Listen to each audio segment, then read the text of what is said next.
Well, if he'd shot the pod with R2 and 3PO in, they wouldn't have made it to Tatooine. They wouldn't have met Luke.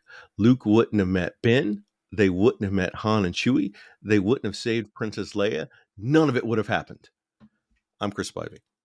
And I'm Annie Webb. And today we're here to talk about the phenomenon of a 25 plus year old show that just had an anniversary, I want to say like a couple months ago, Spaced.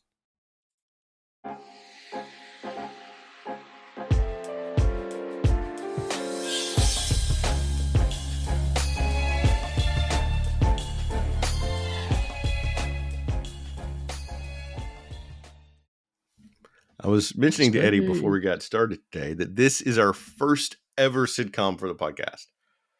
Yeah, it's weird that we haven't done one before now, but you're right. We haven't really done sitcoms. We've done we've done comedies and we've done 30-minute episodes before, but we've never done actual 30-minute sitcom before. And this is only a spur of the moment because I was debating between how long I could actually make the Cornetto thing work. And it was either start with Spaced and then kind of go into the Cornetto Trilogy itself, or jump directly into the Cornetto Trilogy and then try to tack on like Scott Pilgrim because Wright directed it, and maybe some Nick Frost and Simon Pegg thing just in the end. But I decided, no, let's just stick to the core team. Yeah, I mean, it's interesting. So full disclosure, I have a complicated relationship with space, which I'll get to in a minute. But as a result, I did kind of start reading up on the team, particularly Edgar Wright, and I had no idea that he had done Scott Pilgrim. But then, as soon as I saw it and thought about it, I realized, oh yeah, his directing style is all over that movie. The sudden zooms, the fast cuts, the swishing camera, all of that is straight up in Scott Pilgrim. So it's like I can't believe I didn't make the connection until now. And so before the movie, I'd never read Scott Pilgrim. In fact, it was a movie that got me to go back and read the Scott Pilgrim comic book because I liked it so much. And it's because of Wright's direction and how it all flowed together. Mm-hmm. Yeah, absolutely. And I do like the comic, but honestly, I have a softer spot for the movie. And you're right. I think a lot of it is because of the visual direction of the movie. It's um, uh, how it worked in things like the video game visual language and the fast cutting and how it the slightly awkward lingering on people for comedic effect, which actually was very well done in that movie.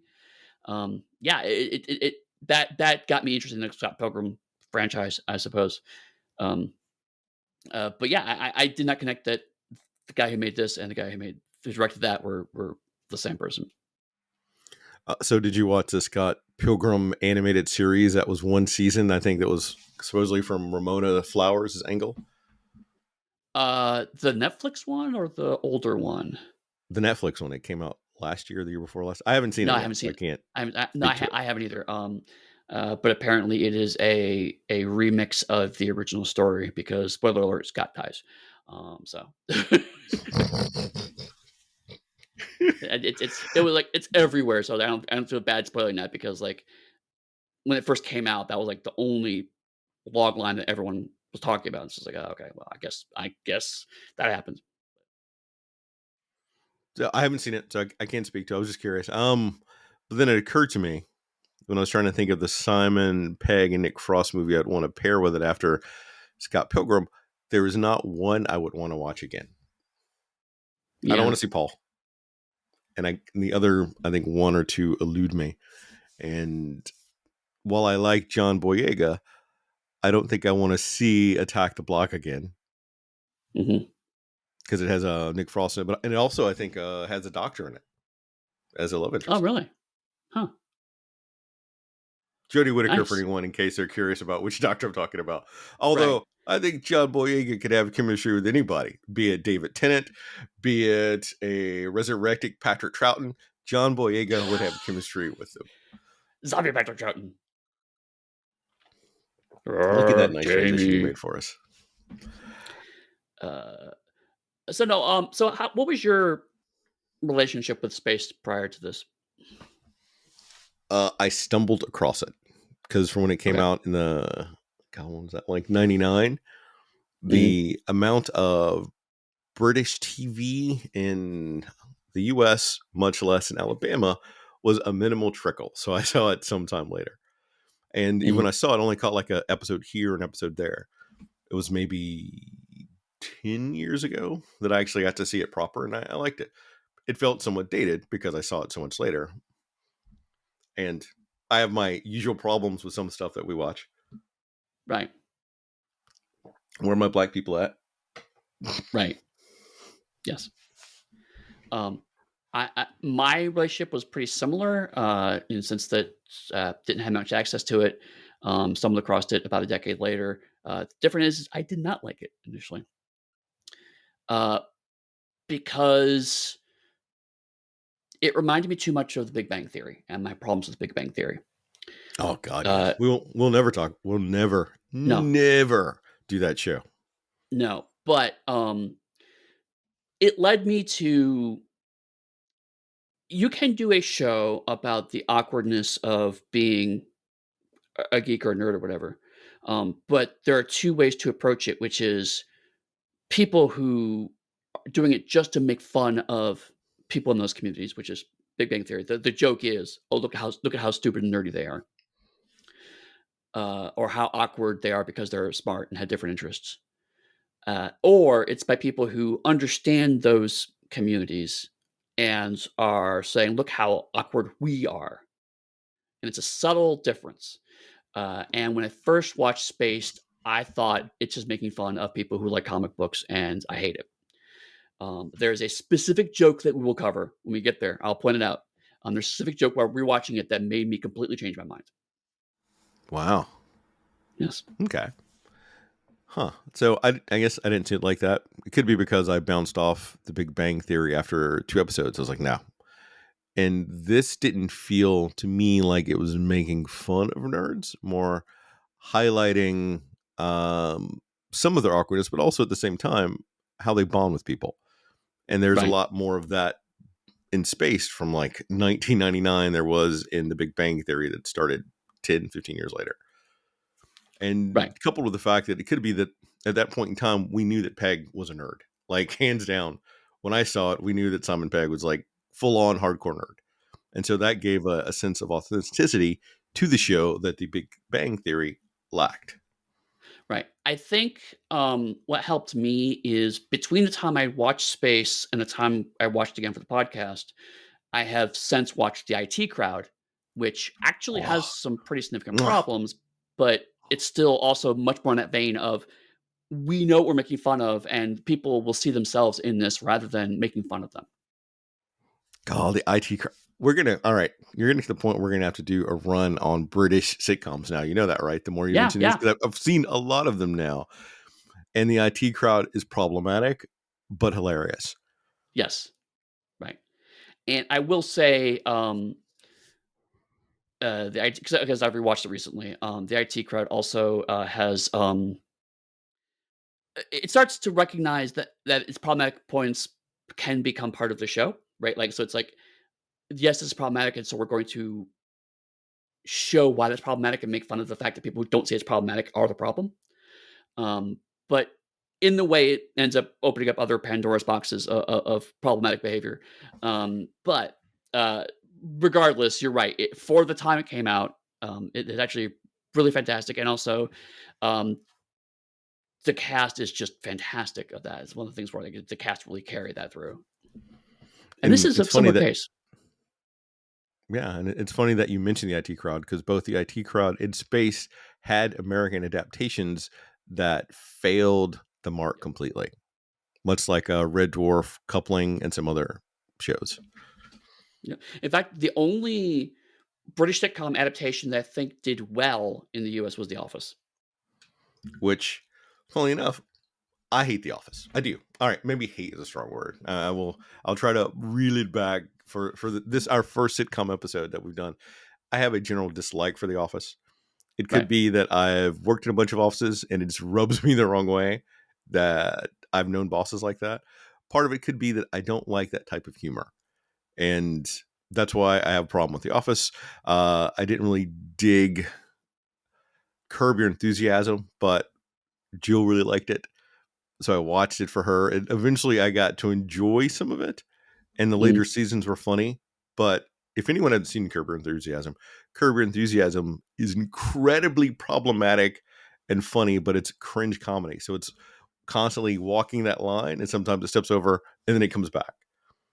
But right. Larry David is a fascinating character. Like the Mhm. actual person Mm. himself and all the writing and everything he's done, then doing the acting, utterly fascinating for to like try to figure out. And I could go on about it, but I won't because we're not here to talk about Curb Your Enthusiasm. So for the remake of the American version of Spaced, one of the reasons it automatically sunk is because they didn't confer with any of the creators of Spaced, because something in their Okay. contract said they didn't have to get in touch with them; they could just make it. And so Right. when they found out about it, there was a lot of even online dislike and hate from Stevenson, Pegg, and Wright, saying how disrespectful part of it was because they were splashing Peg and Wright's face all over the advertising because it was around when Shaun of the Dead came out. So they wanted to associate them with that Mm, show, which then removes Stevens from it. Like Jessica Hines is her acting name, I think, and Jessica Hines is their married name. mm. But beforehand, it was Jessica Stevens was the maiden name. And so that's Right. Okay. interesting. If you see it on the writing, it still has Jessica Stevens, but for acting, it's Jessica Hines. Huh. Same I have person. noticed that. That's interesting. Yeah, that's pretty cool. But yeah, it's I have not watched the American Invasion of Space. I have no desire to. But I will say, having watched this again, and to be fair, also living here now, there is something distinctly British about space that I think would be hard to emulate in an American adaptation. Well, it's Uh, hard to capture whatever the spirit of it is. right. Uh, but I also think some of the nuances which granted probably missed me the first time as well. But watching it now, uh, uh, like one of the episodes we're going to come up to about uh, trying to get recertified for the reserve army, and what there's elements there that are unspoken because culturally people watching would have understood that we didn't necessarily get, and why that's particularly funny because apparently the reserve army is shit.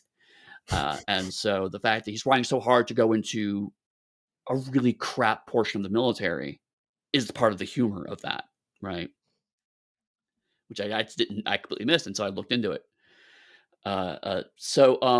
The and also just the living in a flat in someone's house is a very specifically London experience.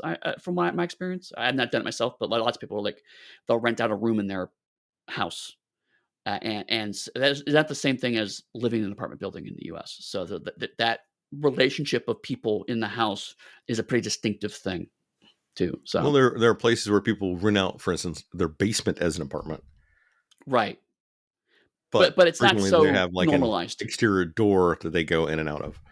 Yeah, right, yeah. Whereas it's pretty common to a lot of flats are just houses that have been divided up into separate living units, right? Hmm. And so that's a pretty common thing. But and there are also, I mean, also apartment blocks and buildings of flats too that are pre-made for purpose. But yeah, I constantly see advertisements like I have a spare bedroom. I'll rent it for £1,000 a month in London. It's just like ridiculous numbers and prices, but it's a pretty common thing of especially for younger people of like I need a place to stay, so I'll just rent someone's room in their house for a while. Now I'm curious about the logistics of that. So, if I were to go, we will say to rent someone's flat in their home, and they wanted £1,000 a month. Does that £1,000 mean that I then also have to pay for any utilities that are used? I don't even know how the utilities would work in the UK. I Is it the same? Is it different? so there are a whole bunch of laws around being a landlord that are they're fascinating that I do not know details of, so I don't want to get too much into that. But the little bit I looked into it just out of curiosity, is that that money would ostensibly cover all costs. But there's weirdness because, like, for example, we talked about this before. You have to have a television license if you want to watch terrestrial television in the UK, and so uh, the £1,000. If you want to watch TV with the rest of the household, the £1,000 will necessarily cover that. But if you want to watch TV in your own flat by yourself, you have to pay a separate uh, TV license. That's highway robbery. Because Right. So who there's wants to watch TV with likely someone older if they own the house, or infinitely more successful than you if you're renting a room in their house, and then you don't want to like sit in a room with a 20-year-old watching whatever they're watching, and you're like 40 thinking, how is this 20-year-old so much more affluent than I am? Or an older person who could be in their 60s, and you're thinking that I don't want to watch what they want to watch. No, got to have your own TV, hands down. right. So um, I won't say I got everything that it was going on here. That's not true, but I got more out of it because of little things like that that I've since picked up from living here. So it's and there's certain things that, because of the nature of how Daisy and Tim relate to each other, stems from that living arrangements that would be not impossible, but it would require a pretty heavy amount of rewriting to get right. And if you're not talking to the original creators about what that relationship was really supposed to be like and the dynamics supposed to be like, then yeah, it would be so easy to look as an American and go, "Oh, they're just roommates," and go to completely wrong direction with it.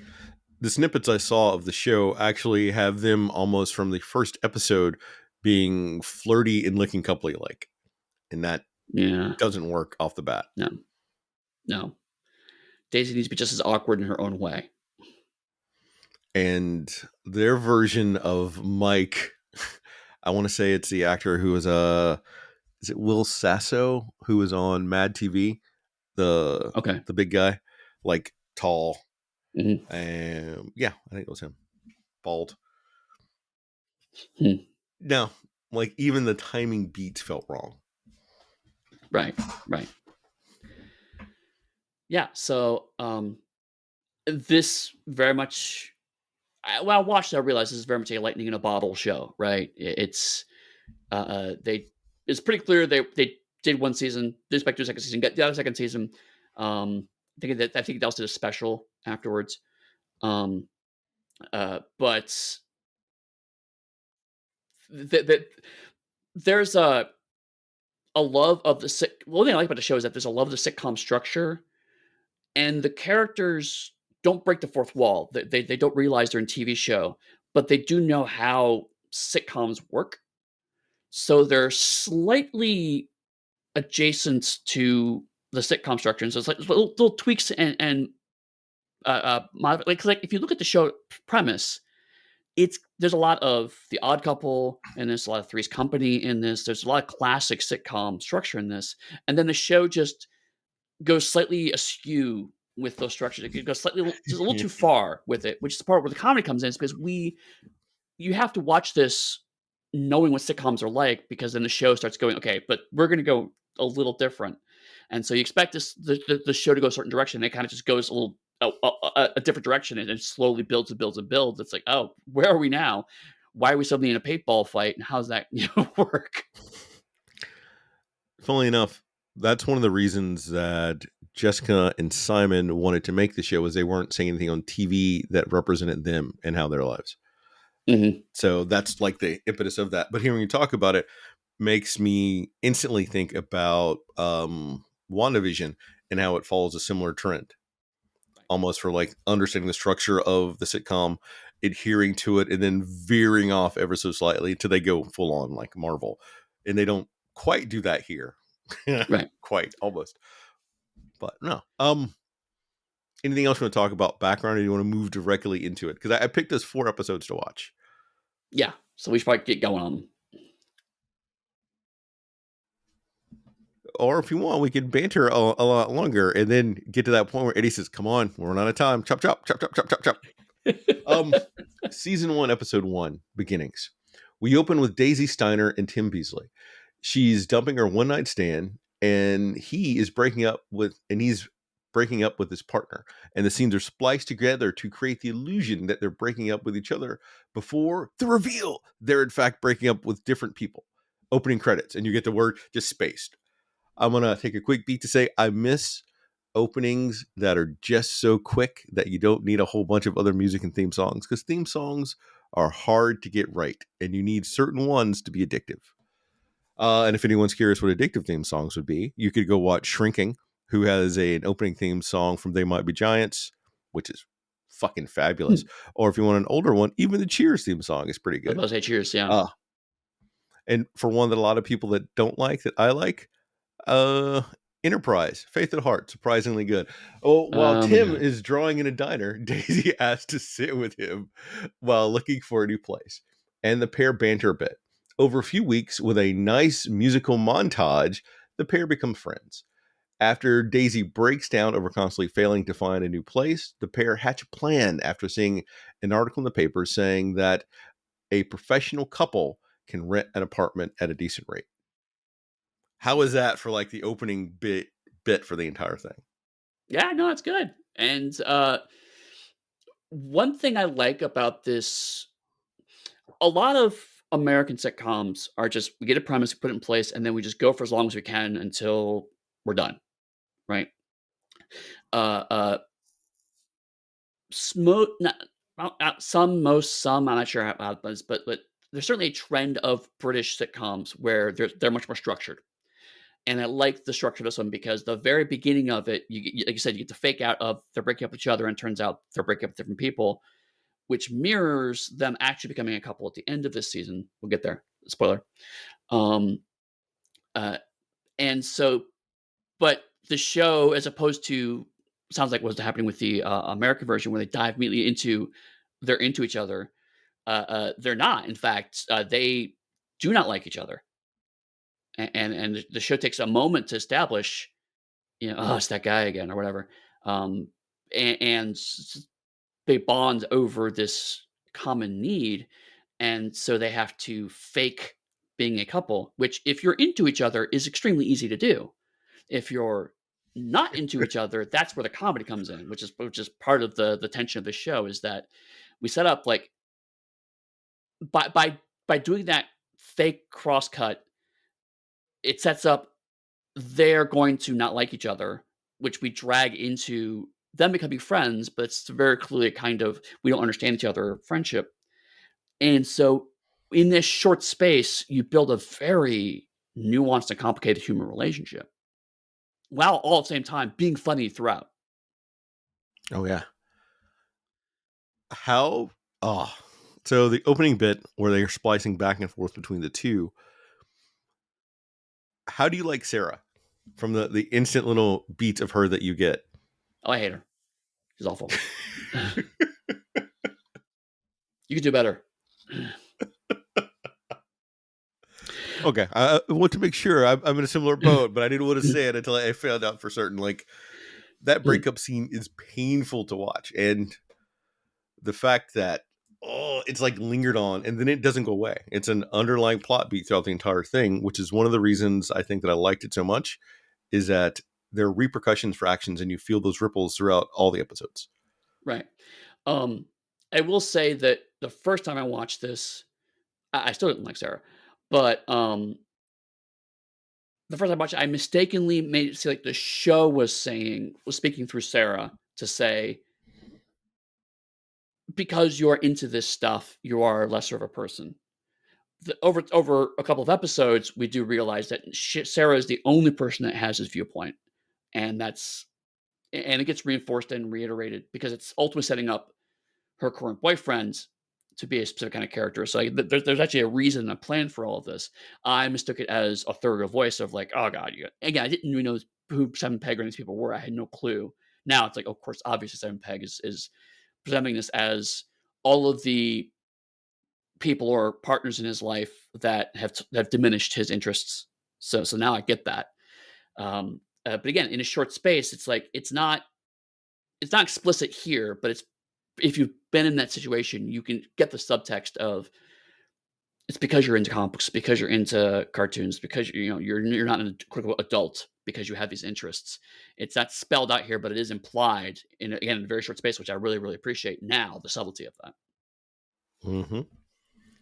I almost picked a quote from, we haven't met him yet, but another character to start it with from one of the episodes we're going to talk about, because that also sort of encapsulates the entire show. Mhm. But I choose not to. You have to wait till we get there. I did like the fact how random their meeting was. Just like in a diner, Yep. there was no else for Daisy to sit, and she goes and sits with this random person. And that sort of how some friendships spark off. Because Yeah. regardless of whether or not they like each other, some people are easier to talk to than other people. And you get that Mhm. vibe that that these are two people and they find each other easy to talk to. And that's nice to see. Right. Yeah. I also uh, this is more the me interested in people thing, but the fact that they keep going back to the same table, and they're like, there's no reason why after the first meeting they have to meet up again. Um, but you keep shooting the same table, and you keep seeing the same, even the same spots of the table. Uh, and that rung really true to me because I have learned, at least for me, when my life gets rough, I find comfort in structure, and even the structure I have to create for myself. Repetition and doing the same thing, eating the same thing, whatever, doing something so that way at a certain point in the day or a certain point in my life, the same thing's happening. I find that to be soothing for me. And so it makes sense, these characters. It's like, even though this was us sitting in this place and sharing this paper is a ritual that we have just created now, we're going to keep doing this because it comforts us while we're stressed out about finding a place to live. And so I found, again, very short space, but that rung true to me because of the understated. This is why they're doing that. Love it. And before we move on, though, the background flashes that we get of them once they decide to pretend to be a couple, priceless. Like, all right, what's my Yes, backstory? Da, da, da, da, da, da. This is your yes. backstory. And then the riffs into geekiness where he talks about the mouse spider hybrids and she has a thing against mice. Oh, like that is parts of how it should be done. It's not the entire impetus of the show. It's just casually tossed in because those are kind of conversations that a geek would have. Right. Yep. I could allude to the conversation Eddie and I had before we started recording today. Like that was the kind of conversation we had. But we're not flatmates that people know of. We could be virtual flatmates though. Yeah. Anything True. else before I move on? No, let's get to the montages because that's fun. We get a speed montage as a pair walk toward the apartment. Tim's aspiring artist, works in a comic book shop, has a thing for Gillian Anderson, but seriously, Who doesn't? who didn't back then? And Yeah. still now. And we learn his ex actually hooked up with his now former friend Dwayne. Daisy is self-conscious about her grades from Mm. university, wants to be a journalist, and has a boyfriend who they won't mention. So many montages, like it's montage on top of montage, and montage becomes a thing throughout the entire series. We meet Marcia, the landlady, and get a tour of the apartment, along with some shining jokes and how the pair earn money. Once they can move in, we get flashes of their former lives and friends, drugged out roomies in the flat where Daisy lived as a squatter. Uh, What's Up, Mike? Boo Sarah. There's a Scooby Doo riff in there. Tim's comics. I'm pausing specifically on this beat before I read on for Eddie. Eddie, do you know at least one of the comic artists that drew Tim's comics? Oh, the artist who drew the comics? No, I don't. Uh, I forgot their name, but they're from the 2000 AD comics. Well, I mean, it definitely had a 2018 look, and I saw that in one of the flashbacks, Tim is reading 2018, so I assumed there was a connection there. Side note, uh, uh, Simon Pegg actually has, after Spaced, has written some 2018 comics. So That's fucking awesome. Once again, you know that Simon Pegg's a geek. He uses clout to get to do stuff that I think we all want to do. Then we meet Brian, the naked neighbor, aka the artist. Fear and aggression. We learn that Marcia has a troubled relationship with her daughter, and Brian warns him against about asking her about it, but they do anyway. And many hours later, Richard, Daisy's boyfriend, calls with concerns about Tim for some weird, and we get some weird Dukes of Hazard like jokes. The episode ends with an odd tension between Brian and Marcia as a telepathy and X Files joke come to fruition. So that's the entire rest of the episode. Where would you like to so start? I I'll threw start out a with the lot there. montages. The montages I like because again, going back to Wright's. directing structure is we get into the montage, which and it's very clearly we're used to this format. Is we need to communicate a lot of exposition to the audience, so we're going to use a montage to communicate a lot of exposition, and it starts off that way, and then as because it's the they're trying to get their story straight to show that they're a couple and know each other really well. So it's a convenient way to explain to the audience who Tim and Daisy are. But then the fact that it goes into these weird digressions like the Gillian Anderson obsession, and the fact that the montage just kind of keeps it's very fast, but it keeps going and then going and then going. And it's like, what the fuck is up with this montage? And it just keeps happening. That itself becomes a part of humor. It's the this is a device that's supposed to get you up to speed quickly, and we're taking a little too long with it, and that's the joke. And I love that.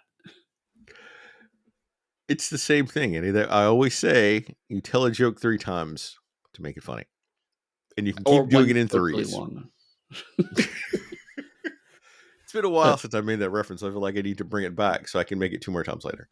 Well, okay, so Oh, the joke, the thing of 3 things. One thing that people don't realize is that how it's supposed to work is supposed to tell a joke once. Pretty soon after that, you tell it twice, but you have to wait longer until a 3rd time. It's supposed to there's supposed to be slowly more distance out. You can sometimes do it 4 times if you wait a really, really, really long time. That's our next podcast. Joking the structure. That's gonna be the title of it right there. Yeah, Give I about 5 minutes. actually, sadly, it's Louis C.K., who's a problematic human being, but he actually did a really good video about he broke down one of his jokes and talked about how it works. There's a joke about Monopoly. And so, I have kept the information even though I have purged myself of the individual who said it. Uh, anyway, speaking of humor, the actor who plays Dwayne, I recognize obviously a fair number of the actors in this because, Simon Pegg and Nick Frost. Um, But I did not realize that I also had now recognized the guy who played Dwayne because he was involved in another series I watched recently called Look Around You, which if you not watch is hysterical, because there's 2 series of it. The first series, he's in both of them, and I think he wrote both of them. The first series, they're all a parody of those science films you watched in the 70s and 80s, the really bad ones where Yeah. they show you in school. It's a parody of those, and it's just basically made up nonsense science. And they did a second series where it's the whole thing's been reframed as a tech show done in the 80s. But these shows are actually done in like the 2000s. So how accurate they got to the technology and the visual structure of 2 very different styles of infotainment is fascinating, and the jokes they have are just amazing because they're done so deadpan. Like one is the entire thing is about uh, uh, a new surgeon robot.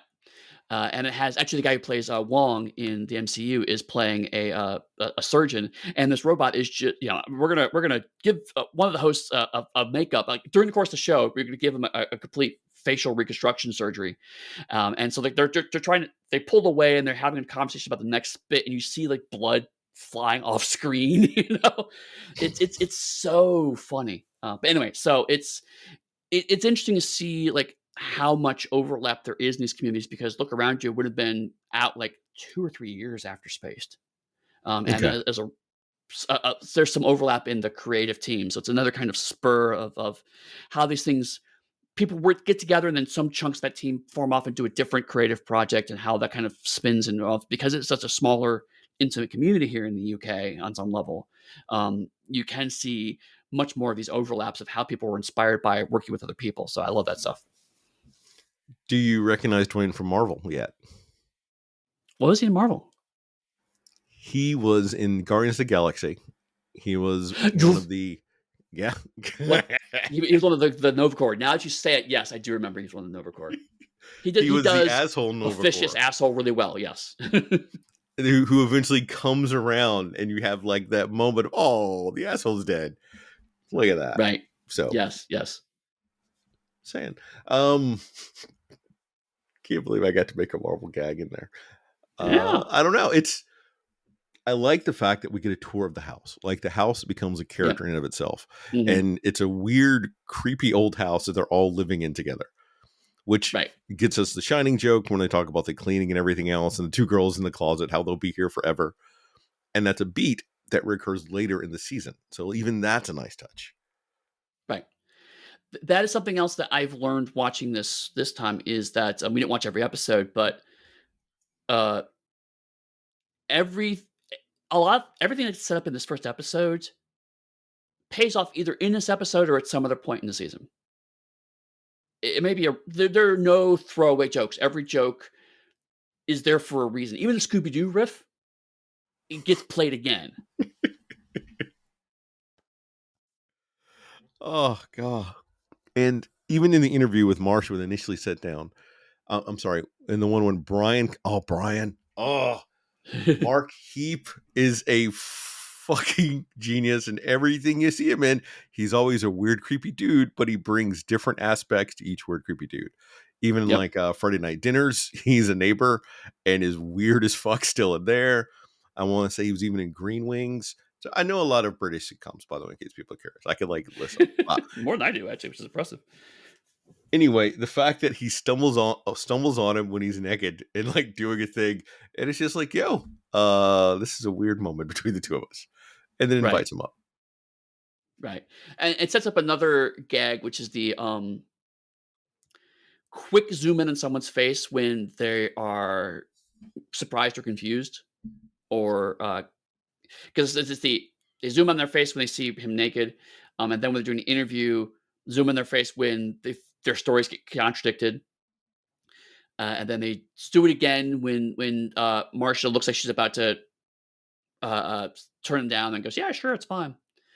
Uh, but then they do it one more time because again, we even if we don't just talk about it, we as viewers internalize the rule of three as comedy, and so if you play it right, if you do it a fourth time, that's also funny because it's breaking the structure. And so they actually do this four times, and so it's just like, yeah, wait, that's not the gag should have been, we zoom in on Daisy's face, zoom in Daisy's face, zoom in Daisy's face, but then we zoom in on Tim's face, and it's like, oh, wait, that's not what I expected. So that's again, there's lots of visual puns, for lack of a better term, in this show that I didn't appreciate the first time around. And it goes back to show that it has two writers and the director are really what make the show sing. The acting is great, but I don't think Mhm. if they didn't have the material that they had and the talents they had, it wouldn't all gel how well it does. It goes back to Agreed. your comment about it being lightning in a bottle. And that's why I wanted to mention the bit where they both Tim and Daisy let it slip about their anniversary dates, and you have Marsha question them, and that's when you get like Daisy's I do it by the first time we kissed, and Tim's I do it by the first time we had sex, and then you get Brian's you had sex 2 days before you kissed. And there was a Yes. oh, it's just dot dot dot dot dot dot boom. It's like music, and I love it. Right. Um, I do want to touch on the Duke of Hazard jokes because Well, go ahead. that was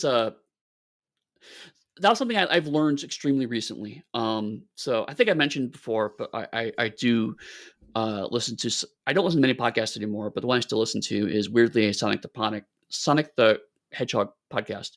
But specifically because it's about the British comic, and so as a result, the two hosts talk a lot about British culture in the '90s, British pop culture in the '90s. And it turns out, uh, in the '70s and '80s, there was a uptick in realizing that British television does really well in American markets.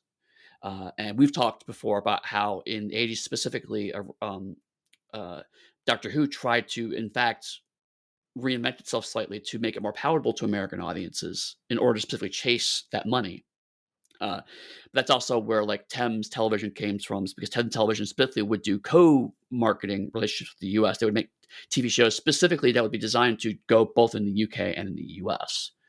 So that's why we had a lot of Thames Television, the Danger Mouse and whatnot, would come over to us because it was specifically designed Oh, to launch in both markets. But what Americans found is that similarly, they could also export their stuff to the UK and get a lot of life out of old shows that were no longer doing well in the US. So in the early 90s, one of those shows that did extremely well in the UK was Dukes of Hazzard. So them making Dukes of Hazzard jokes is bizarre because people like you and me, that's an older joke and it's a bit dated, but to them, Dukes of Hazzard had been popular about 5 years prior to this.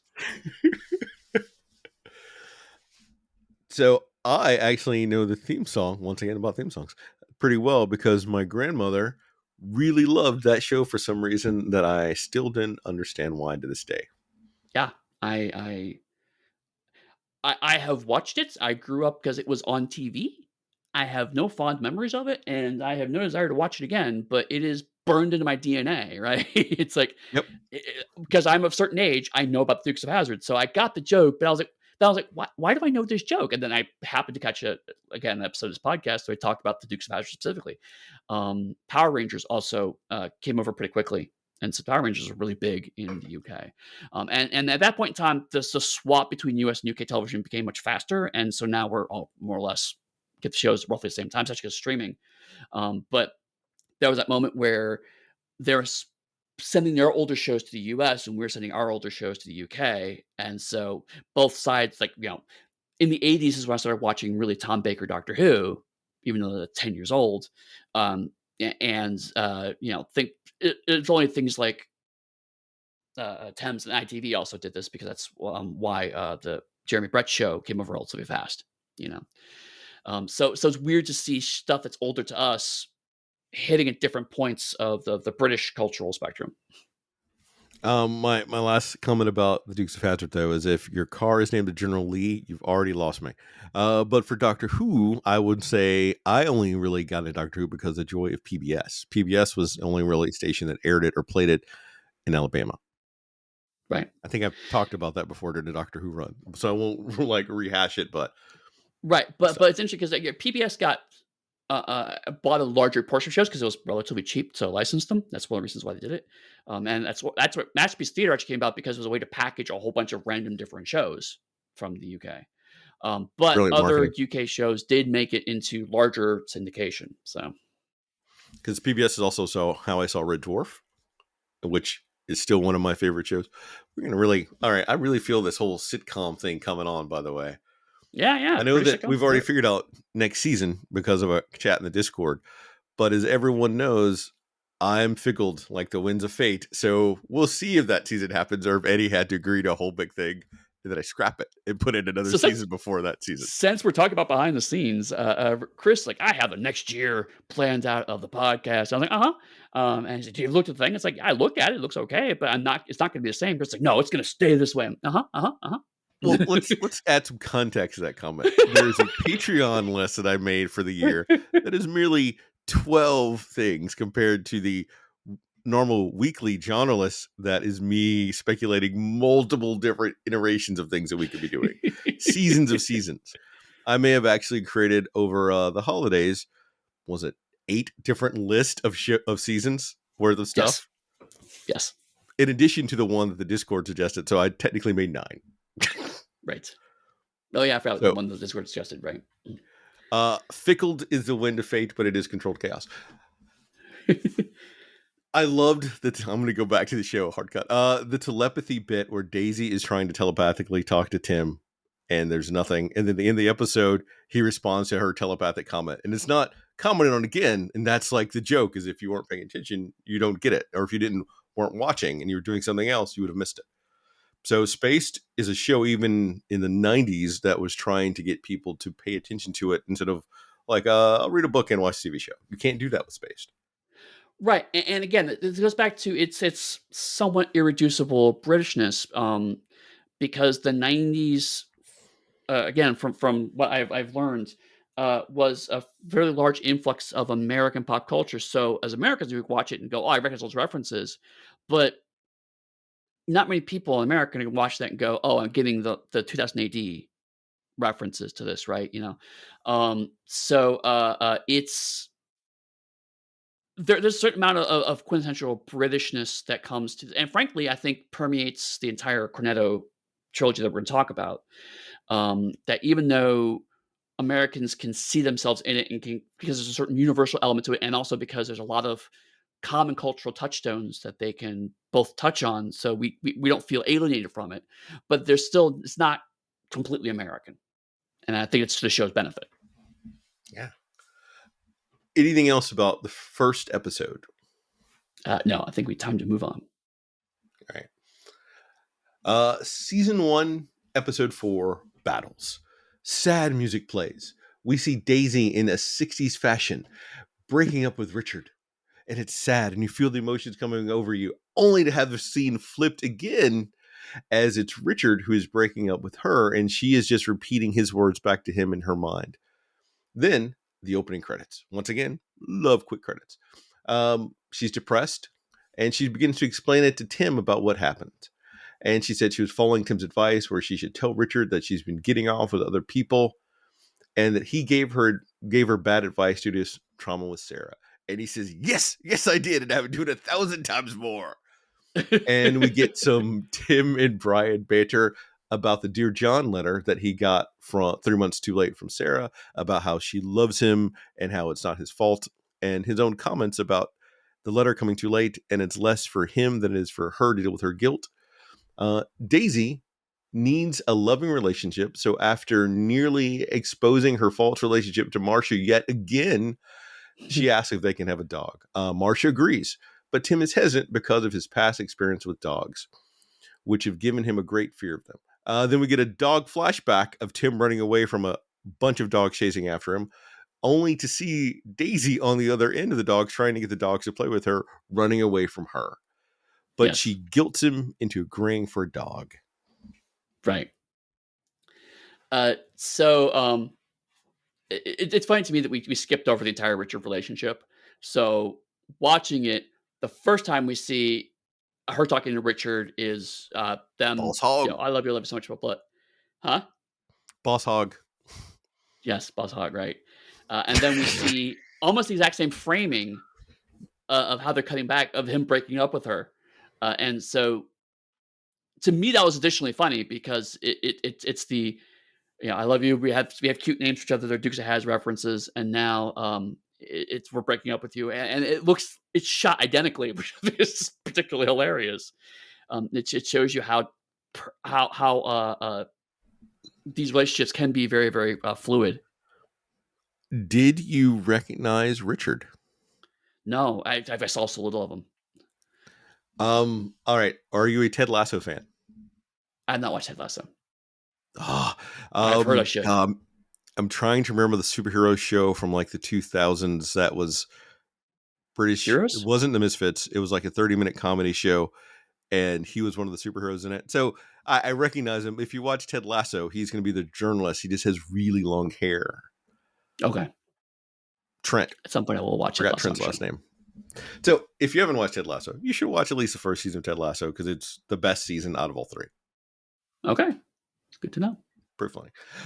But one of the reasons I really wanted to cover space is that it makes a lot of references, but it is also somewhat genreless in its own nature because it touches on so many different genres and it plays into them. And each episode seems to highlight a different one. Like this starts off with the sort of 60s-esque drama of when they're breaking up, and you get the music for it.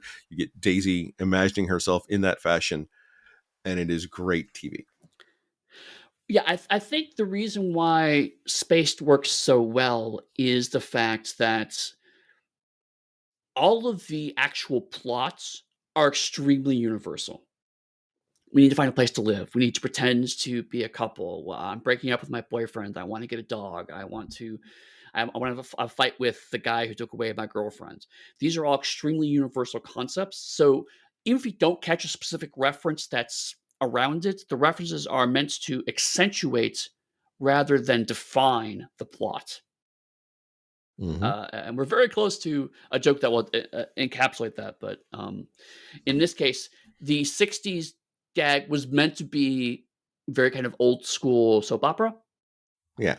And so if you haven't watched old soap operas, you wouldn't get some of the framing and the acting and whatnot. But you pretty quickly get she's trying to make herself the hero in the story where she's clearly getting broken up because she cheated on her boyfriend. Multiple Um, times. yeah, right. And we know that for a fact because the very beginning of the show, she is cheating on her boyfriend. And part of it goes back to uh people in their 20s. I'm not just saying people in their 20s, I'm saying like everybody does at some point in time if that's their inclination. But to highlight people in their 20s in long-term relationships, which we could get into a lot of different layers associated with that. But long-term relationships are hard. I think it's harder in your 20s, specifically when you're in such a transitionary period in your life, is Right. what I really Mhm. want to highlight. And like, for instance, for her, living with a bunch of drug squatters. So that already shows you that she is really untethered to most things. And Mhm. so the relationship not being there is like another untethered bond to her. She even makes a reference to it like it being like a toast sandwich where you forget sometimes that you have it. Right. Right. And, um, it helps that, like, when she goes to Tim and Tim's like, "That was terrible advice," right? And the gag of, like, "You gave me that advice," and he kind of intentionally goes extremely melodramatic. Again, it's supposed to be a reference to, older school, "I would do it again too," Again, I think it's another Scooby Doo reference, right? That's just happening there. Yep. Um, but it really shows the point of, like, Tim is just as untethered. She needs someone to keep her grounded, and her boyfriend can't do that anymore. And Tim won't do that because Tim's not a person who should be doing that. But yet, what we see through the course of the episode is that Tim actually is helping Daisy because he's being very bluntly honest with her in a way that nobody else really is. Everyone else kind of dances around her, and he doesn't feel the need to do that. He's the same way with Tim, right? As we see later in the episode. So it's fascinating because it's not like you're saying before. It's not a show about people who are unlikable. It is about a show about people who are flawed, and that is a very different thing. But it's a very tricky balance to do. Whereas, let's go back to the U.S. Office. Um, the first season of the U.S. Office, in particular, everyone's kind of an asshole, Yeah. and over time they move and change that direction to greater or lesser success depending on your point of view. But here, Tim is not being cruel, and it's very and weirdly his "I would do it again" moment helps to sell that because even though he's literally saying, "Yes, I would break up your relationship again," it's so overplayed, intentionally overplayed. You can't be mad at him for it. It's like and so it comes down to okay, he's doing it because he actually does care for her, but he won't even admit that to himself. So there's a lot of again layers happening here amidst all of the jokes that are just really really fascinating. 100% agree. And it also goes back to how they highlighted the fact that Richard, in some senses, would have mirrored Tim because she is cheating on her boyfriend and Tim was cheated on. So you have that undercurrent in addition to his own rising feelings for Daisy that are not acknowledged yet. Like, not there. And they're still sort of buddies. There's a weird sort of space, even by episode 4, out of the 7 Mhm. episode arc that we're going over.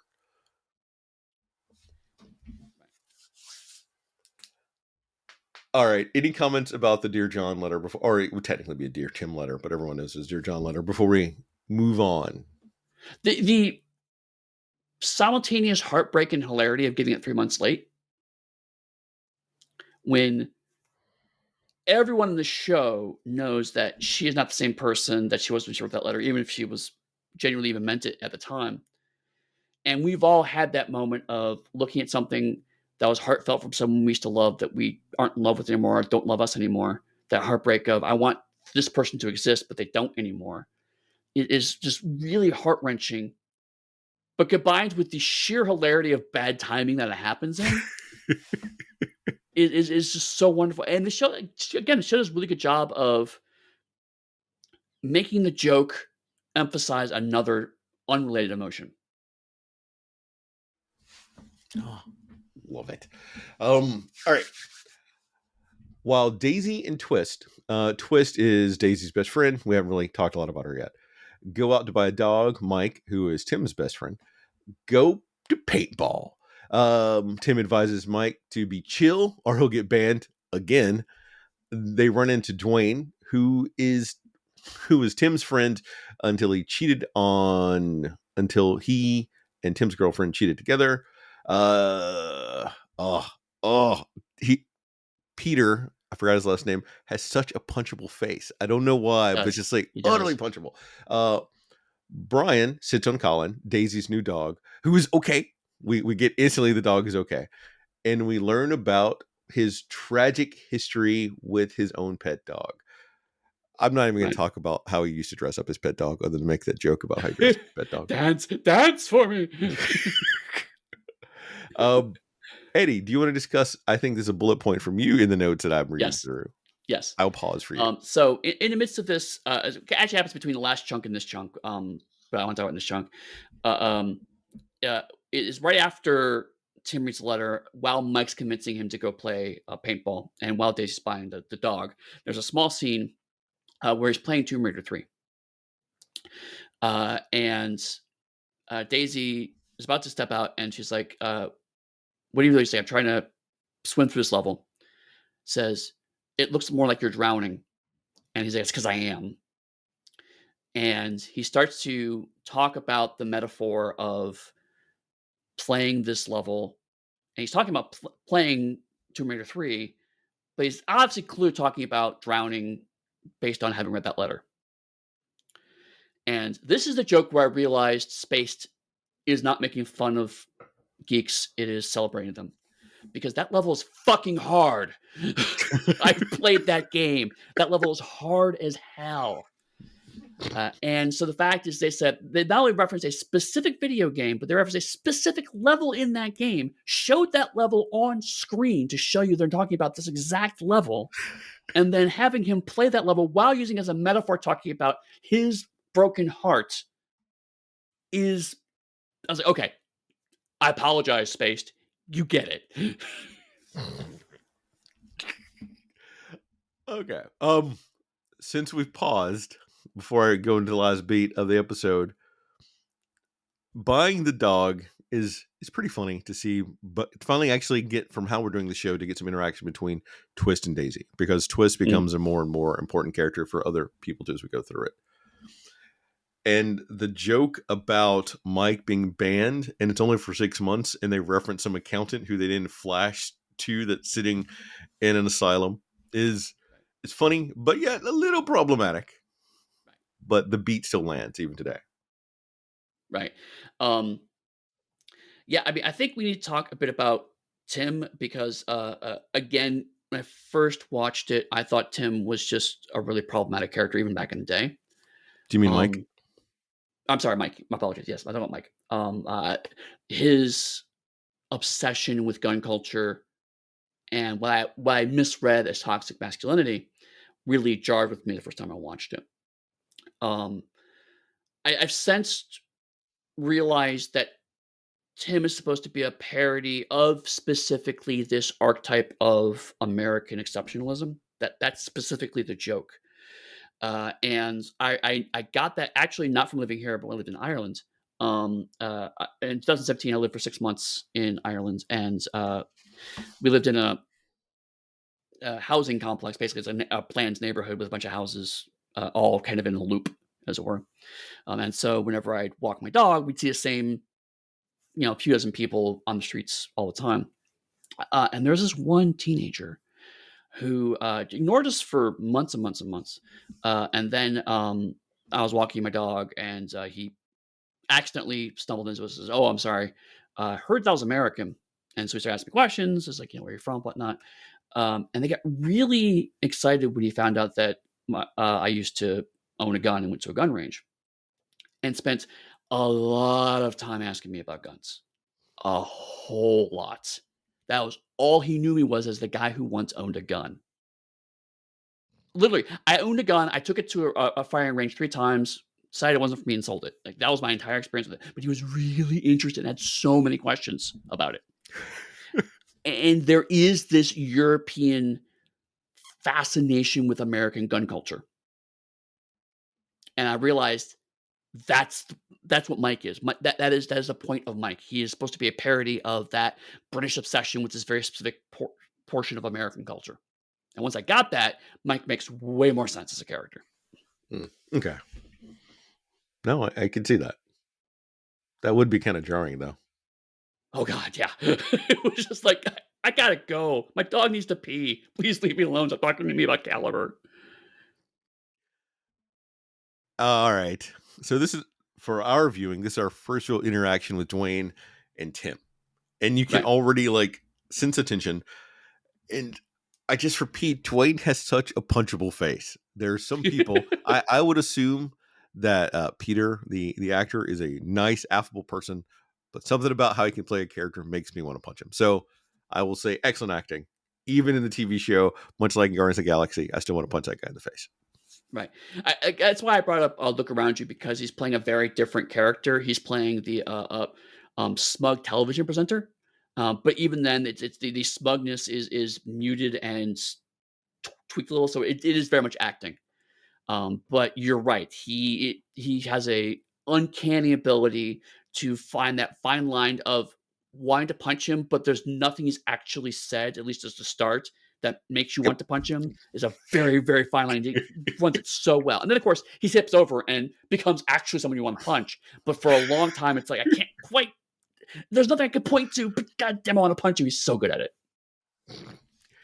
And I love the flashback that Tim has, and we see them at the bar, and he has like the knife ready to stab him in the back, which of course, that would be someone's natural reaction to having had that happen to them. This being your first time re-encountering that person in your life. Right. So nice touches. Anything else before we move on to the last beat? Paintball, paintball. Paintball action, paintball here, paintball there. References to Vietnam as they're playing paintball. What the fuck? During the heat of battle, we get a flashback of why Tim and Mike are friends, along with as Dwayne stalks Tim. And we get the big, the good, the bad, and the ugly standoff between Dwayne and Tim, flashing back and forth. Before,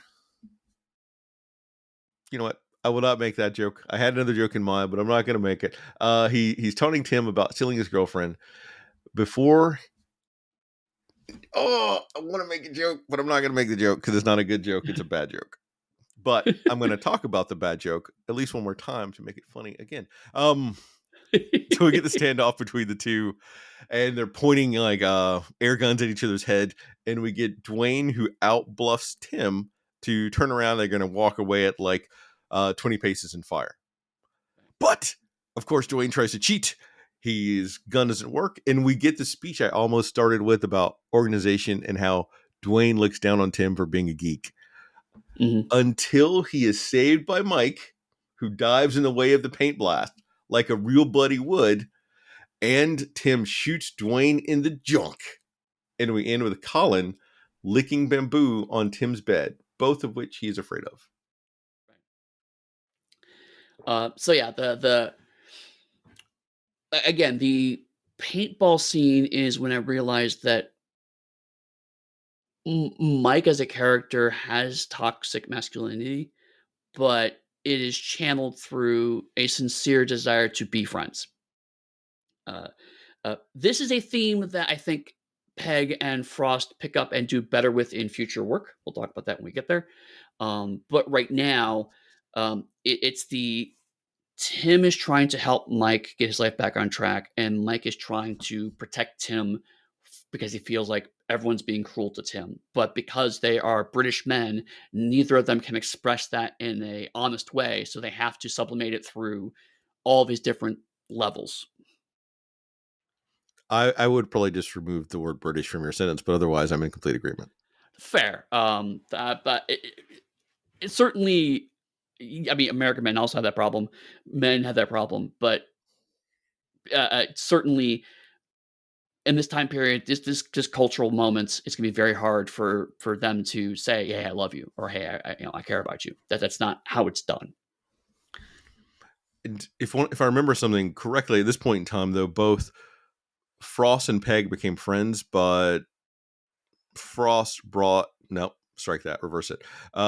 Peg was an actor and Frost was a waiter, and he brought Frost into the show. So I think this might have been one of Nick Frost's first acting gigs. Oh, okay. So that could also probably And be why the character may not be resonating quite as well, because Frost wouldn't have had like the layers of skill and training everyone else had. That's me right. I mean, riffing off a vague recollection. So take that for what you will. I mean, if that's true, I think that's certainly valid because again, like when I first watched it, I thought Mike was a very one note character and was a problematic note at that. But now that I've learned more and I've been understanding what's going on, I think there's a little nuance here. But you're right. Like of all of the actors in this, Frost is the one that has the least nuance. That is not to say he has no nuance. It's more that all of the other actors are working on so many different levels that even a really good actor would probably feel a bit one note in comparison. So it's not a ding on Frost. It is rather all of the other people are definitely working at a certain level of comedy. Yeah, it's all right. Here we go. It's almost like Jeff Goldblum in Wicked right now, who is working against all the other people acting who are running circles around him in that movie. But he's still good. But he's just Jeff Goldblum note, just tweaked. Right. Right. Yeah. There are certainly certain actors who are very good at playing themselves or a certain character that they are known for, and that is all they do. For a long time, I thought Nick Frost was like that. Recent years, he's proved to me that is not the case. There's more typecasting, but the paintball scene in particular, one thing I like about it is that it is taking a very obvious standoff and layering on again that American media perception of gun violence onto it, which is one layer is happening. But then it's set up at the beginning of a scene, ignored for a while, then pays off the end. Is this scene is not really about Tim and Dwayne. It's about Mike and Tim. And that when Mike jumps across, the whole dynamic of the scene shifts, and that's why Dwayne is so kind of summarily dispatched because he's no longer relevant to the scene. So the writing is doing a lot of you thought this scene was about X because it was so obviously going for it. Even the gunslinger music and then the kind of cowboy imagery and the Vietnam imagery is like, oh, it's going to stand off between these two people. It's like, no, it's not. It's about Mike proving himself to Tim as the new best friend. And that was just a really good twist. Anything else before we move on to the thrilling conclusion of this 2-part episode? Yes, I thought it was this two-parter when I first watched it. I was like, oh no, there's more. Season 1, episode 5, Chaos.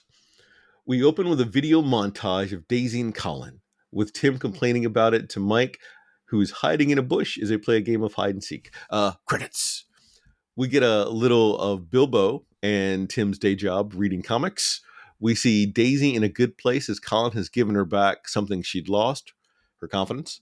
She loves a dog, and Tim dislikes it. It causes a large rift between them as a mysterious watcher spies on them, much how one did to the Fourth Doctor. After an all-day Star Wars marathon with Brian, he breaks down that the gunner on the Death Star is the most important figure in all of Star Wars. And Brian speculates it must be chaos theory. Eddie, what the fuck is a Jaffa cake? Jaffa cakes are amazing. So basically, it is a thin layer of biscuits with some cream puff on the inside that's covered in chocolate. The cream puff is an orange flavored. So basically, it's kind of a balance of orange puffy cookie with chocolate coating. It Hmm. is very good, and I cannot have them in the house because I will eat them all in one day. Okay, thank you. I always wondered. I had never bothered to Google it. So I was like, ooh, this is my chance. I'll just ask Eddie because I'm sure he's had them. And I'm Yes, surprised he's not eating one in front of me right now. It's seriously. Tim's turn to take Colin out for a walk. While he isn't paying attention, the dog is stolen. Daisy thinks it's Tim, and she punches him in the face, almost a TKO. And the hunt to get Colin back begins. The Daisy Uh, montage with Colin. Oh, it's so cute. It yes. still makes me smile when I think about it. Uh, The Bilbo and Tim reminded me of my favorite gag from the first episode, where Tim's like, "Oh, I'm the assistant manager of this comic. Who else works there? Well, there's one other employee. Who's that? It's Bilbo. Who's that? The manager." It's just like it's a really long way to build up that there's only two guys in the shop, um, But that's how and comic so shops generally, most comic shops are. right, If they're smaller, yes, there's usually one person or at most two.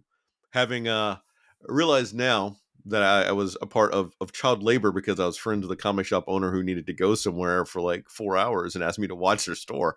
This was when I was 15, and they paid me into free comics I wanted.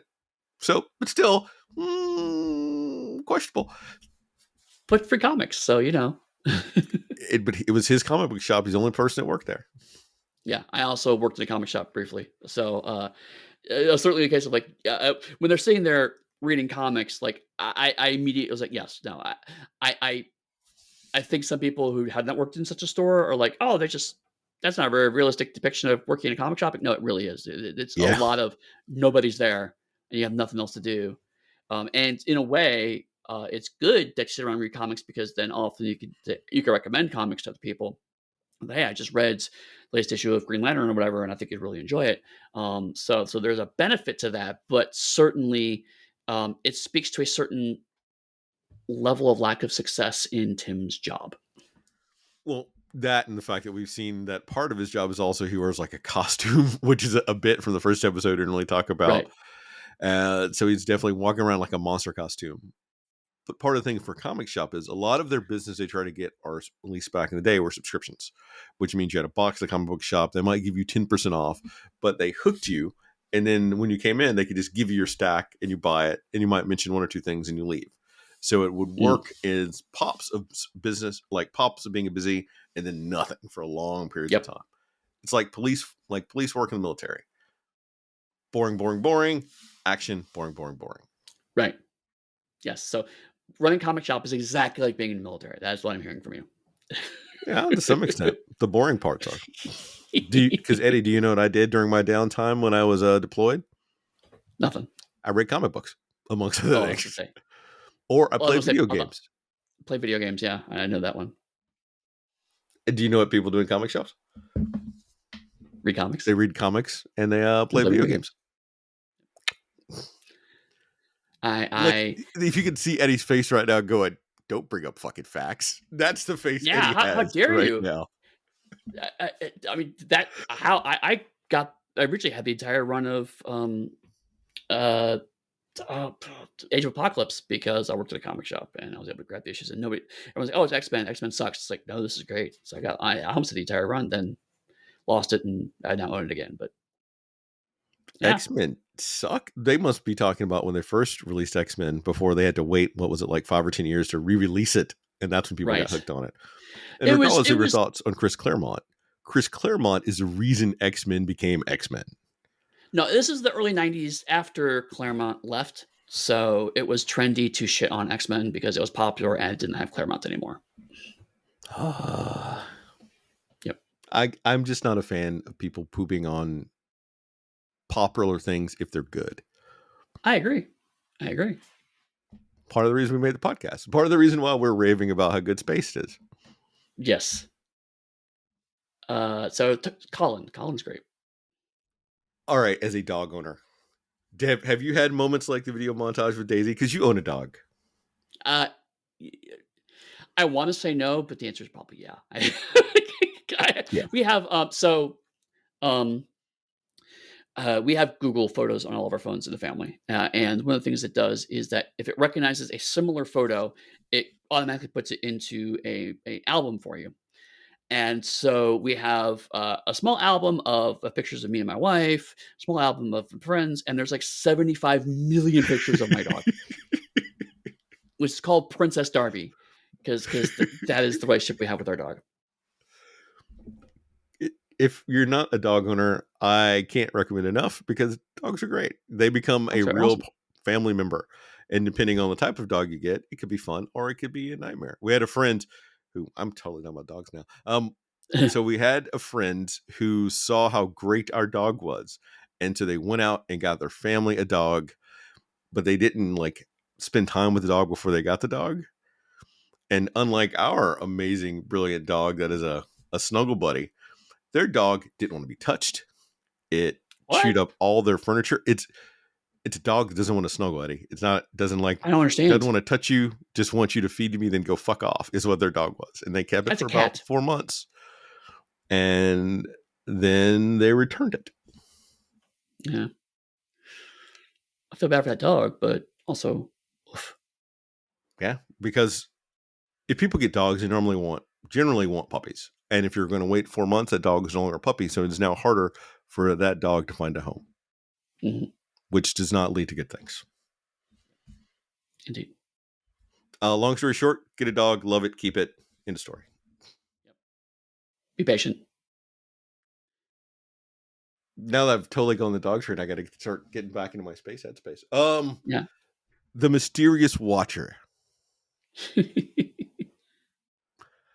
I made my Doctor Who joke because that's what it felt like. Even the first time I watched it, like a decade or more ago, and watched it again now, I made the same joke to myself when I saw it. And honestly, I think it's intentional, right? I do think it's a reference to Tom Baker's last episode. Um, that I think that's explicit because Peg, at least I know, is Doctor Who fan because Peg has actually starred in not starred, but has been in a Doctor Who episode and has written Doctor Who episodes. So he's clearly a Doctor Who fan. He wasn't a good episode though. The Long Game is not a great episode. No, it's not. It was, but he was in it. He Yeah. did his thing. You could also say that, well, technically he was in Star Wars. His role in Star Wars wasn't great either. That's true. But he was there. And he has a great story about when he met the new actor who plays Chewbacca. So that was also Oh, nice. cool. Nice. Saying it's good to see geeks getting to do stuff that we all want to do and then really enjoying the moment that they're in because it's special. Yeah. Yeah. Is Colin cute? Yes or no? Yes. Okay. But Glad we settled that. all right. If you don't have anything else, I'm going to move on because that was my last question about the whole thing is to confirm Colin's cuteness. The Star Wars thing. I don't know about the timing of this. I kind of felt like the Star Wars stuff was supposed to be a Clerks reference because it definitely had the same energy as the Star Wars conversation in Clerks. I want to say this came out around the time that Phantom Menace did because I think in somewhere along the way they make a joke about Jar Jar. Okay. All right. And there's a rant that It may Tim just be has in this season to a kid about Star Wars. then it may just be a coincidence because it may just be more Star Wars than the popular zeitgeist, and so they're making the common nerd plea of the original movies were actually good. I'm going to say the original movies are better than the middle movies. Sure. You mean the prequels are better than the 4, 5, and 6? I'm calling them the middle movies because they came out during the middle. Okay. I have to know what you mean by middle movies here because one I will argue with you, the other one I won't. So for the sake of simplicity, I will call them the prequels, the fucking Phantom Menace, and whatever other one where high ground is the way that you win a fight with Jedi. Right. I don't like those movies. I find them adequate. I don't find the first movie adequate. The other 2 and 3 are adequate. Really, Anakin, don't do it because we're about to get into a Star Wars debate of this of space, which makes sense. Anakin, I have the high ground. Don't do it. We've seen Jedi super jump in the first movie. We saw Obi-Wan run like the Flash. They never did again in any Star Wars movie. But Right. Superpowers, Eddie. I can't jump. If we're going to nitpick the logical inconsistencies of episodes 1, 2, and 3, then we have to talk about the logical consistencies of episodes 4, 5, and 6 because they both have them. We do not because 4, 5, and 6 were not really planned to be a trilogy. George Lucas had a vague idea. 1, 2, and 3 were planned to be a trilogy.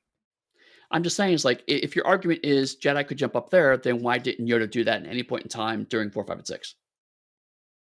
They had a crappy CGI. I know the reason is because those movies were shot first, right? But that's not what we're arguing here. If they had a animated Yoda for 4, 5, and 6, he could have done anything. He could have danced. He could have jumped. All of it. He could have had a lightsaber fight with Darth Vader, much like he did with Count Dooku. Right. Just remember the name I said, Eddie. What's your bad guy's name? Dooku. Dooku. Doogie. Doogie's Yeah. bad. So yeah. Yeah. I didn't say that. I didn't say they were amazing. I said they were adequate. All right. I If also people want us to like talk about shitty Star Wars, Transformers cartoons, so take that for what you will. if people want us to talk about Star Wars, they need to like drop a note in the Discord. Otherwise, we're not going to talk about Star Wars. Right. Anyway, Um, anything else before the great Colin Hunt begins? Colin Hunt. Let's talk about Colin.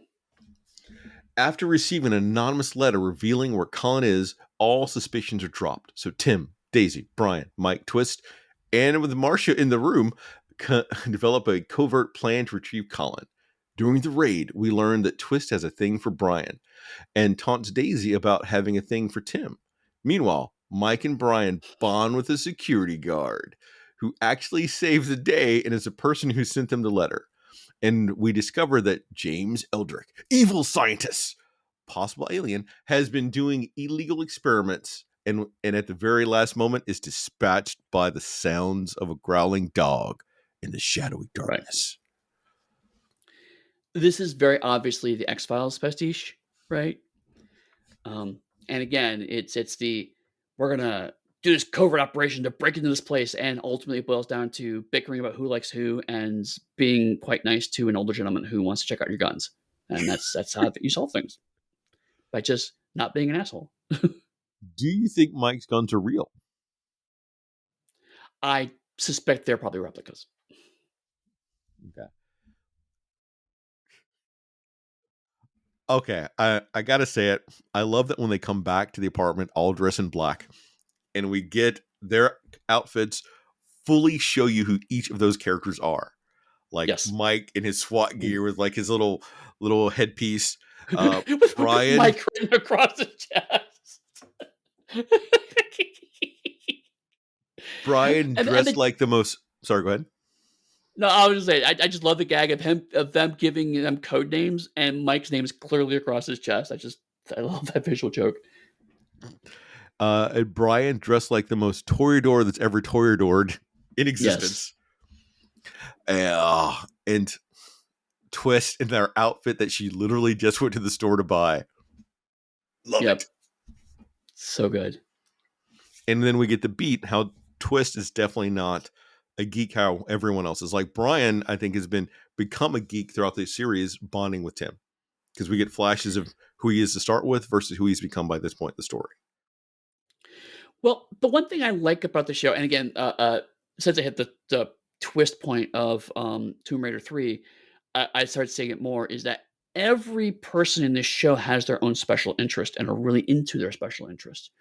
And so what the show's slowly doing is that people who are passionate about something in their life are generally more interested in people who are kind of soulless, like the accountant's ex or accountant who stole his girlfriend, right? Yeah. So the premise is that people who are interesting are inherently more compelling than people who are not interesting. It's just that our viewpoint characters happen to be geeks, but that is not the supporting cast. One of them is very strong. Brian starts to be just as obsessive and detail oriented with art, and a Twist is she's positioned slightly as an airhead, but in fact she's really interested in fashion. And that's not quite the same stereotype. Again, they walk a really fine line with Twist. Like Twist comes across as oh, this is the pretty fashion-oriented, dim-witted friend of the slightly, less attractive, geeky girl. But Twist isn't quite that. Twist is actually really, really into fashion, and she is a geek about fashion, and that is a different take. And we see that in this episode more, is that Twist is actually her own interesting character, and so her relationship with Brian then continues to build on that. So it's really cool. The show is actually just about carving a space for yourself and doing something you really love and being respected for that. Yeah. And the thing is, because now that you mention that, I'll bring up the fact that in Twist's outfit, she had a makeup bag with her that Tim sort of gives her shit about. And Daisy's like, just let her keep it. And that makeup bag is a reason that everything is pulled off successfully by the end of the episode. Right. Right. Twist could have been just a joke for the other characters to mock because she is just pretty and fashion oriented, but in fact, her own personal obsession saves the day. And so Twist is just as valid as all of the other characters, all of the support characters in the show. So again, I actually again, I saw a certain plot structure for these kinds of shows, and Twist goes a different direction, and it's a better direction as a result. Absolutely. Anything else about this? The James Eldrick, the dog sounds that we hear, the fact that friendship is what saved them because the security guard is the one that let them out. It's because they became buddies with the security guard. Hmm. Yeah, it's just it's a silly ending because they're just trying to deconstruct that this thing is not remotely nefarious and it's just kind of a mundane thing. And then the double twist is that it actually is secretly nefarious, in fact, the entire time. But then it just collapses in upon itself. It's a great subversion of the X Files conspiracy plot, which would have been very popular at this time. Nice. Season 1, episode 7, endings. Skaters, skaters, skaters. Mhm. Tim gets a phone call from his ex-girlfriend Sarah asking to meet him for a drink, to the backbeat of some wicked crashes of the skaters. Daisy guesses why Sarah wants to see Tim. Credits. We get a bit of a spat between the two as Tim ducks out on Daisy, not taking her to see Akira in the theater. What the actual fuck? He goes to the cafe to meet with Sarah, while Twist, Brian, and Daisy discuss what could happen, and Brian asks Twist out. Sarah reveals that she's broken up with Dwayne, and Tim is elated, thinking she wants to get back together and have him move in. We get some wordplay and a doorbell gag. Daisy thinks that this is a bad idea, and Mike's afraid that Tim will get hurt again, and plus he'll lose all the friendships he'd made over the last 6 months. Even Kid Mike has a stash. I Mike love has a that. meeting with his superiors. Mike tried to invade Paris uh, at the Territorial Army, and at the end, they decide to let him back in. So yeah, so that was the thing I mentioned earlier. Territorial Army is actually the reserves for in U.S. terms. And in fact, they're no longer the Territorial Army. They're called something else now. They rebranded in 2005. So That's took me a good because minute to that's a find that. crappy name. It's not great. Um, but yeah, like this is interesting because Sarah wants to see Tim, and Tim's very elated. But what you see is almost instantly Tim starts becoming a jerk, and this sets up the structures pay off in the second half of the episode. But right now, it's the we feel like as an audience we should be happy for Tim because even he wants, but nothing about the way Tim is acting makes us sympathize with him. And that's fascinating because the show started off with Tim being the loser who got unfairly dumped, and now the logical arc is we should be happy for him, even though I mean reality we know the arc is that Daisy and Tim are going to be together. That's the actual arc we're looking at.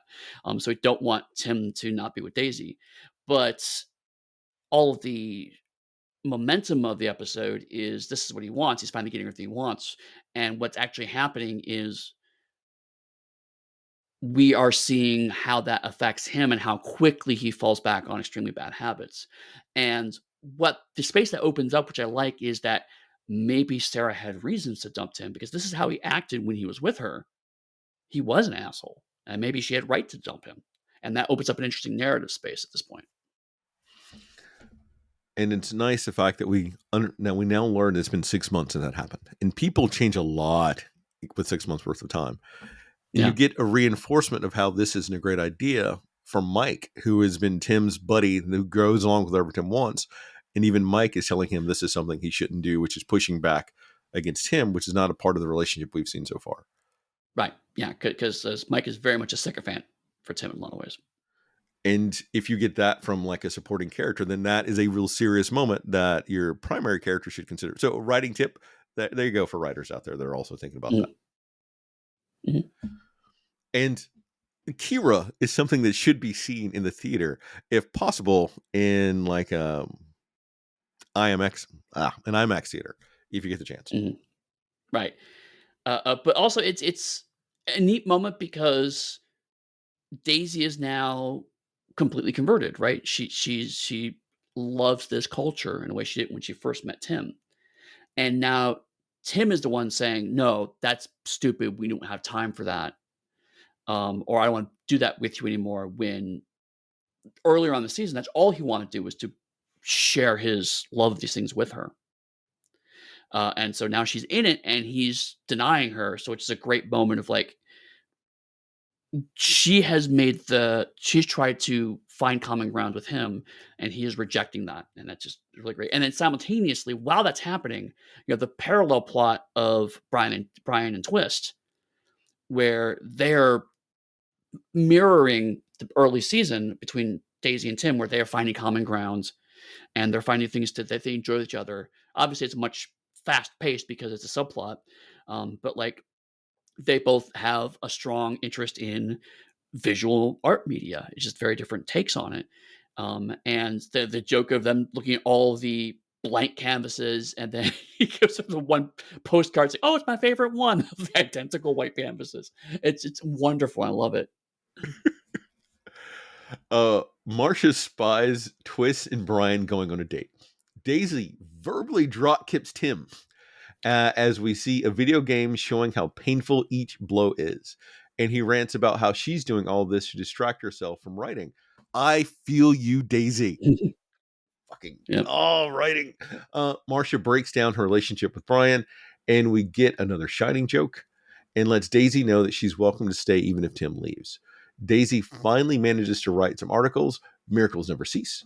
When Sarah asked him to move back in, he realizes that his life is better now than it was when he was with her. He declines the offer. Daisy goes through Tim's sketchbook and is horrified and finally leaves when she sees pictures of them and Colin, and that's his version of happiness. The pair at the pub recap it with a graphic porn analogy of self pleasure. As music plays, the pair awkwardly dance and joke together. Back at the flat, Marsha's passed out on the couch as someone puts a blanket on her, and Brian is painting. Mhm. And you've got a flash to Twist and Mike, but their story isn't quite as important as people in the flat. Right. Um, so we saw this once with the Tomb Raider 3 gag, but we see it again here. And something that, again, when that we talked about and I looked into it, I realized the commonality. We see the end result is visually with Brian Pillman, or no, sorry, with Scott Pilgrim. The blending of video game imagery with emotional relationships. And so the drop kick as she keeps telling him things he doesn't want to hear. And then he says something that he clearly intends to be hurtful, but is also true. And it's a fascinating moment because uh, Tim knows Daisy well enough to know what will hurt her, but also knows her well enough to realize that this is true because he's done it before, right? When he told her about breaking up with her boyfriend, so it's not the first time they've had an honest conversation. But the tone is different. Before, it was again. I talked about it was done over the top and campy because we're trying to say Tim's means it well. This time, no, he's genuinely trying to hurt her, and accidentally gets her to break through a writer's block and actually get some work done. So even when he's trying to push her away, he's still helping her. Such great writing. Also, absolutely, I've had that moment of like, I can't write, I can't write, I can't write, I can't write, and then just pours out, and then you chase that high for about 6 months. Oh, and it is nice that Marcia finally breaks down what happened between her and Brian. And why we've had it's you can assume it even almost in the first episode, but like Right. explains how it all happened Yeah. and how it wasn't an actual love. It was just all sex, pretty much. Mhm. Because he couldn't afford to pay rent 1 month and they were getting drunk and it happened. Right. And that's fascinating because even today we don't sexualize older women very well, unless it's meant as a point of fun. Golden Girls continues to be a rare exception to this, obviously. Um, but even then, like early Golden Girls, it was still like, haha, isn't it funny that older women think they can have sex? And then over time, it's like, no, seriously, they have sex drives, and it just becomes much more normalized. And so it's not presented as in like, oh my god, how could Brian sleep with Marsha? It's just like, no, it just happens. And in fact, Marsha kind of comes to realize a little bit like she had a power dynamic that was not okay. Mhm. So as they introduce this not okay power dynamic, you see Marsha kind of coming to accept maybe that wasn't a good idea. So it's brought up problematic, but then quickly realized it's problematic, which I liked. Funnily enough that you mentioned Golden Girls, that's one of Jill's favorite shows. So I've been watching it because she wanted me to watch it. And I will Mhm, say that Golden Girls was ahead of its time when it came out. You can talk about like the sex piece and older women want to have sex. That's like the hook to get people to come and watch it so they can kind of laugh at that. But then the actual show itself subverts all that. They talked about like AIDS, racism, and mhm. so many other things in the 90s. Like when other shows Yeah, wouldn't go anywhere near that, they did that. And I'm not going to say they all did it well, but they did it consistently throughout the show for like 7 seasons. Well, I say 7 seasons. Right now we're in season 6 and we watched episode 20 last night. And so this is a show back in the day when they had like 20 to 26 episodes a season. right, it's And a lot of I'm episodes. not going to say they're all stellar, but they were consistently good. A lot of it holds up and it was overly progressive when it came out. So now it's still progressive, which is scary. Mhm. That a show that Yeah. old is still that progressive. Right. Yeah. The other thing I like about, this episode in Spaced, is, uh, the entire show has been building up towards Tim confronting or having a conversation with Sarah. And this show even, like, walks the lines, like, going twice, he goes, "Looks like we need to have a conversation." And we never see the conversation. Never do. Um, it Julie's like, "We need to have a talk," and he goes, "I agree." And then we cut to there's the thing, but then we cut back to Daisy finding Tim after it's already over, and it's such a good move because what the show's telling you is that Sarah and Tim's relationship never mattered. It was never the point. Sarah was just something that Tim needed to move past, and to show that we also, as an audience, move past that. And that's why I don't see it because it's not about. There's a part of us that wants to see Tim say to Sarah no, but it's irrelevant. It's the point is to see him telling Daisy yes,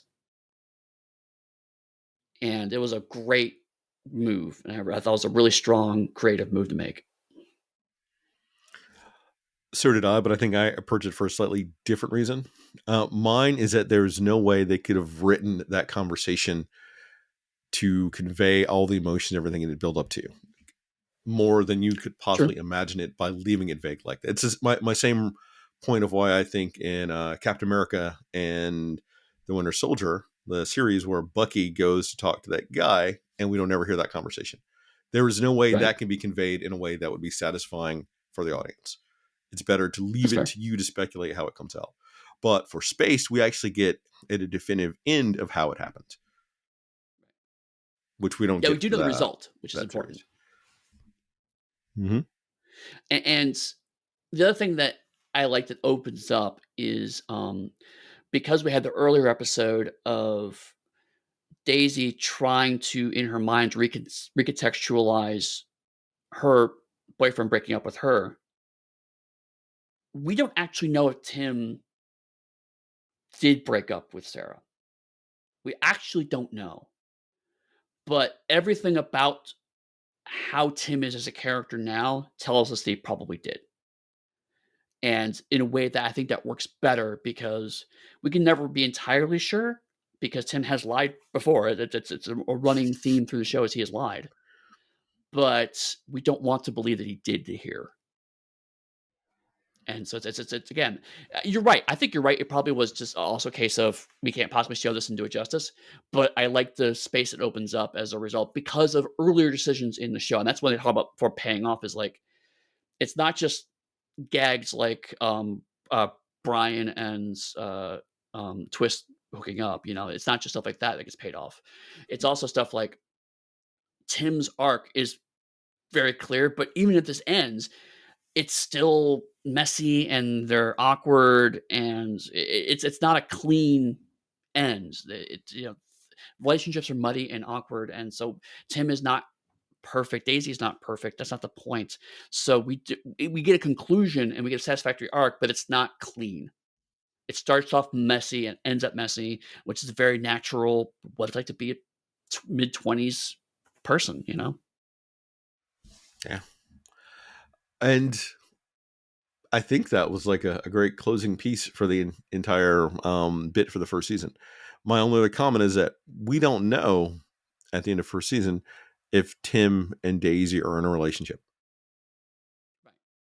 It's alluded to, we could assume it, but we don't know because it was never Right. stated.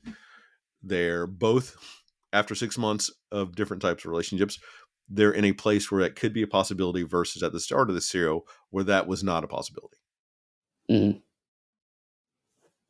Right. And I haven't seen Love it. season 2, so I don't know where it goes, but it's very clear this show is written in a way that, like, if it ended here, it would be very satisfying.